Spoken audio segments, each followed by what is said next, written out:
He could not think about anything else while food was in front of him. He could not even prevent the admiration that was flowing out of his mouth. "Ha, it's so delicious." The deputy butler Hans flinched at the words that came out of Kale's mouth. Kale was sitting alone at the table, with Hans standing next to him. Other than breakfast, Count Hennetus's family tended to take care of the other meals freely. To be honest, it was mainly because they each had their own responsibilities. Nobody said that it was easy to be a noble, especially if you were in administration or politics. You had to follow a strict schedule, dropping everything else if you received an order from someone above you. Count de Ruth had responsibilities as the lord of the region, making it difficult to share other meals together. While Kale's younger siblings timed their meals based on their studies, the Countess was busy interacting with the wives of the influential households in the region, as well as other tasks. Now that I think about it, Kale put the fork down after suddenly remembering something. Hans started to get nervous, thinking to himself that this was the normal Kale. He was worried because he did not know when that fork may fly toward his face. Kale did not care whether Hans was nervous or not as he got lost in his own thoughts. There are a lot of experts hiding as artists or craftsmen. The Rhone Kingdom was pretty advanced in construction and the arts, especially sculpting. It was because there was a lot of marble in the Rhone Kingdom.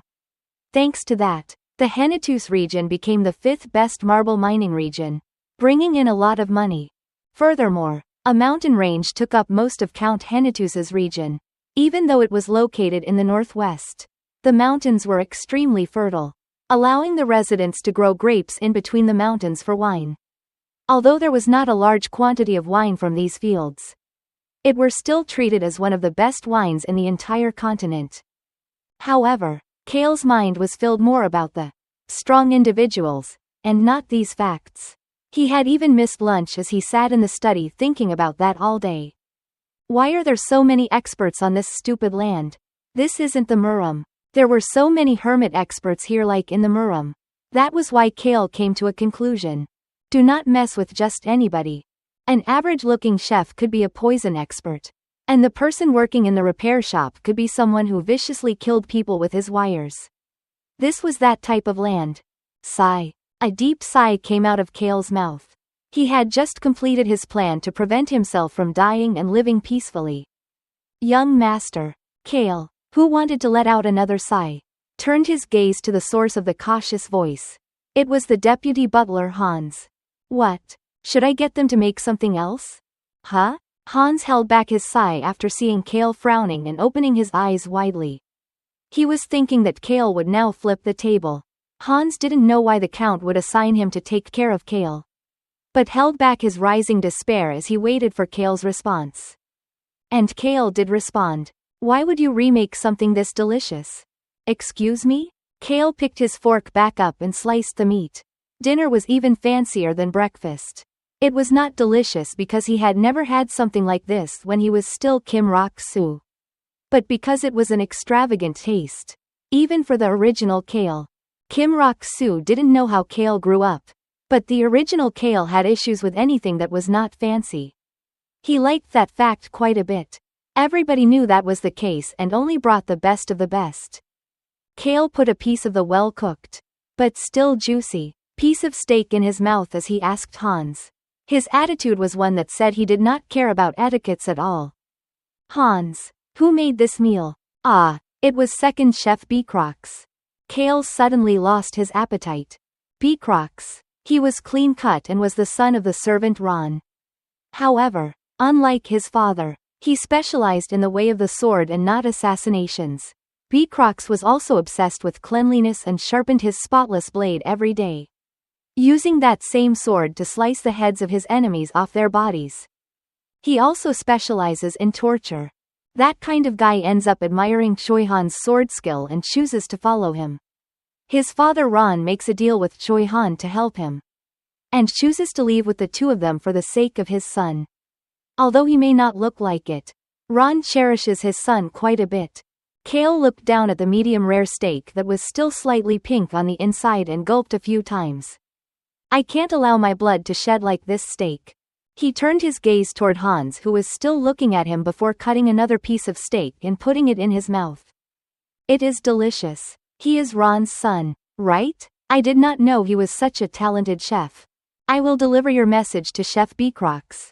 I'm sure he will be very happy to know that young Master Kale complimented his cooking. Is that so? Let him know that I truly enjoyed this delicious meal.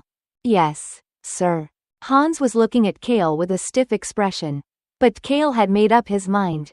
He was not going to mess with Beecrox and would work to make a good impression. Kale enjoyed the meal once again with a relaxed heart. Everything will be settled once he made Beecrox run into Choi Han and leave the region. Kale had already made what he thought to be a pretty good plan to make that happen. Just like during breakfast, Kale completely emptied the dishes. He had a satisfied smile on his face as he got up and looked toward Hans. Hans, why did you suddenly end up being assigned to me? Hans had mentioned before dinner that his father, Deruth, had sent him to personally handle Kale's needs. Although Kale did not know about the situation in Count Hennetus's family once Choi Han leaves. Hans was extremely skilled and probably had the best chance of all the deputy butlers in becoming the official butler. Hans slightly bowed his head and answered the question. The Count Nim was concerned after hearing that young master had missed a meal while working in the study and ordered me to make sure that the young master makes sure to eat every meal. As a result, I will be overseeing just the meal-related duties for the young master. To be specific, Hans was responsible for the meals. Is that so? My father did something he didn't need to do. I would eat properly on my own. But I guess I would not have realized it was time for dinner if Hans did not come tell me. Kale was busy writing down all the fateful encounters in the first 5 volumes of the novel in Korean. After leaving the dining room, Kale smiled toward Hans. Hans, take good care of me. Ah, of course. Please take good care of me as well. I will do my best. Hans stumbled a bit as he answered. But Kale just let it be. Kale saw Ron standing there as soon as he opened the door and started to frown. Ron, didn't I tell you to go eat? Kale told him to go away because he did not want to see this old man's face. But he would not leave. He just roamed around Kale like a fly. Ron had been waiting outside the door when he was in the study. But even that got on Kale's nerves. Young master, it is my duty to take care of you. Kale clicked his tongue after seeing Ron smiling at him. He then threw a bit of a tantrum. Enough. I don't need it, so go eat. Why don't you go eat even when I tell you to go eat? Don't follow me. You know my temper if you do. Right? Kale threatened Ron with his gaze to reinforce that he did not want Ron to follow as he headed back to the study. When he peeked back, Ron was standing there with a stiff expression while Hans was looking towards him with shock. Should I not have thrown a tantrum? Kale was scared of the assassin old man's stiff expression and turned his head back around before speeding back to the study. The desk was completely empty. The document that he had been working so hard on to write in Korean was already burnt in the fire. Kale had done so himself. There was nobody here who knew Korean. But he had to be careful. He had also told all the servants not to enter the study without his permission as well. I remember everything anyways. Kim Rok-soo had always been good at remembering things he enjoyed. Comic books, novels, movies, no matter what it was. As long as he enjoyed it, he was able to remember the names and appearances of the characters. Of course, if he didn't like something, he would not remember anything about it at all. Kale leaned his back onto the chair and thought about what he needed to do in the future. First, I need to see Choi Han tomorrow and do that. The corners of his lips started to slowly rise. I need to pick up a shield. To live long without dying. He had no intentions of fighting.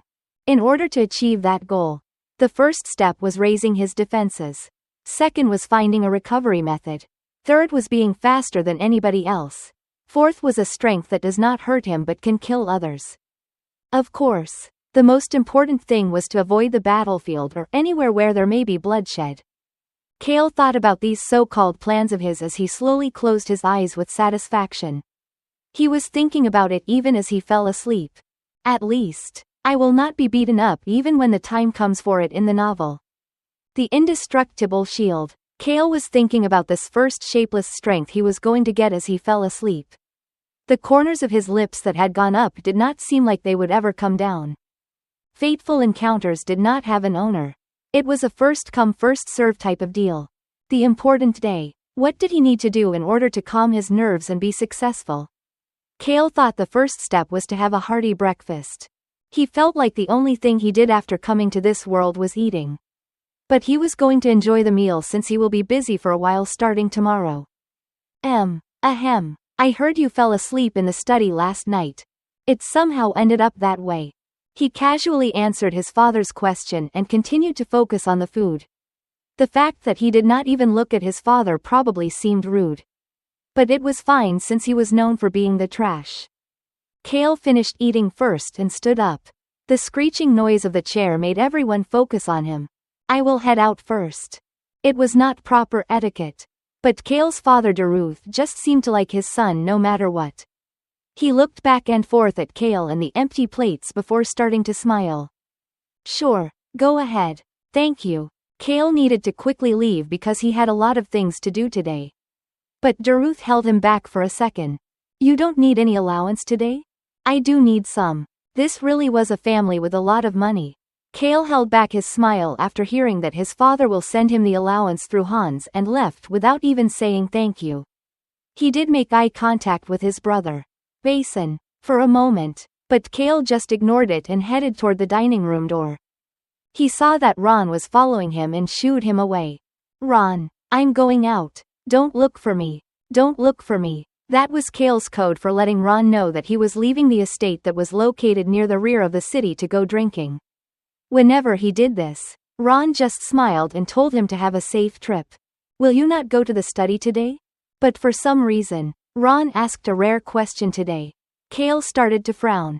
Ron, I don't think that is something you need to be curious about. I understand, young master. I will be waiting for you. Kale's forehead started to show even more wrinkles after hearing that Ron will be waiting for him. Don't wait for me. Kale flicked his finger to beckon one of the servants standing at the entrance of the residence over and walked out with him.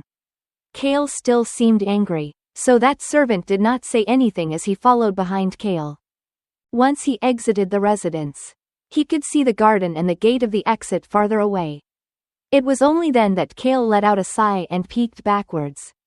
He could see Ron's stiff expression through the closing door. I'm glad I was able to shake him off. He was glad that Ron did not follow him. However, Kale was afraid of that stiff expression. He was an assassin after all. Kale decided that he will treat Ron better and not make him angry starting the next interaction as he exited the estate. Of course, he was on a carriage. He arrived at his destination a little bit later. Young master, is this the right place? The driver cautiously asked as he opened the door. He then peeked toward the shop in front of him. The driver's face was clearly filled with confusion. Yes, this is it. Kale, who was wearing clothes that would be fancy to others but was the simplest thing in his closet, walked out of the carriage. Nobody was around them, as they had moved away as soon as they saw the carriage with the Count's crest on it. The fragrance of tea with poetry.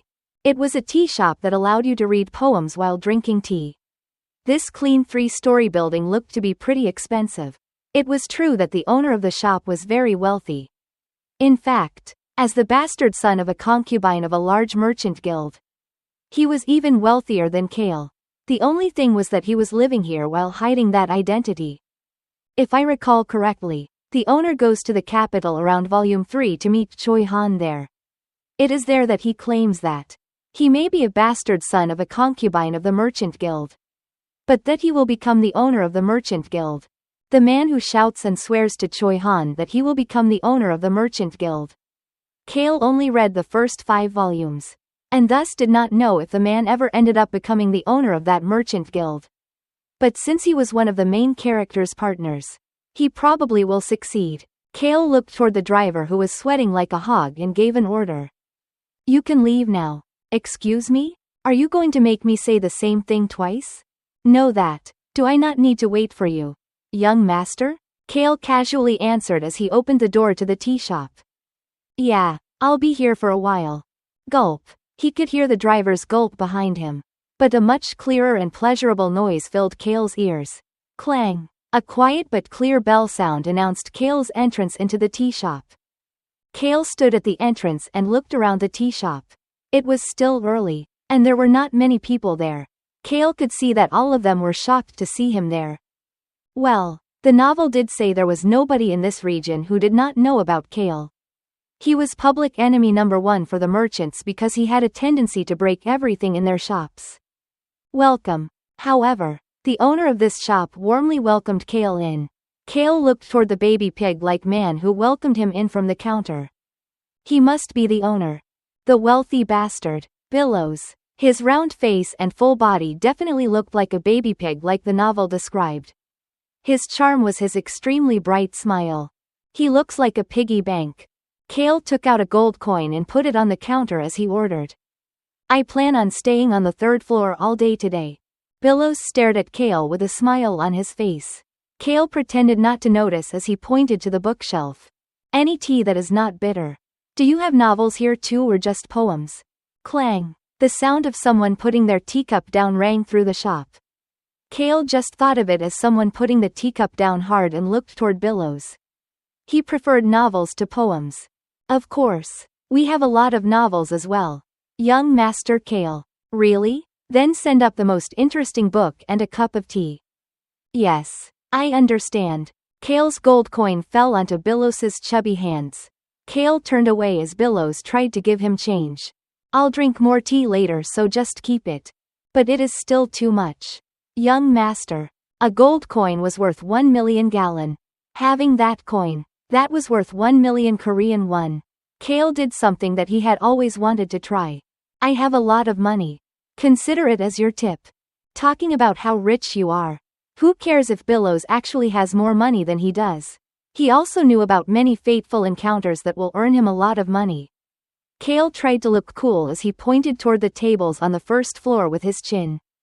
Well, if it is too much, you can treat everyone here to a cup of tea on me. Golden Bell. He wanted to do something like this once. After he told his father that he needed allowance, he received 3 gold coins which were worth a total of 3 million gallon. Young master. Still. Enough. Just bring my tea. It really was good to be the trash. Kale did not care about being respectful as he headed up to the third floor.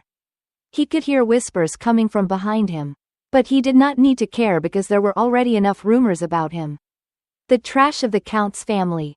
Just like I thought. There was nobody else on the third floor right now because it was early in the morning. Kale took a seat in the innermost corner of the third floor. He then looked out the window. This is the right spot. The spot where you could best see the northern gate of Western City. Kale planned to watch Choi Han from this location today.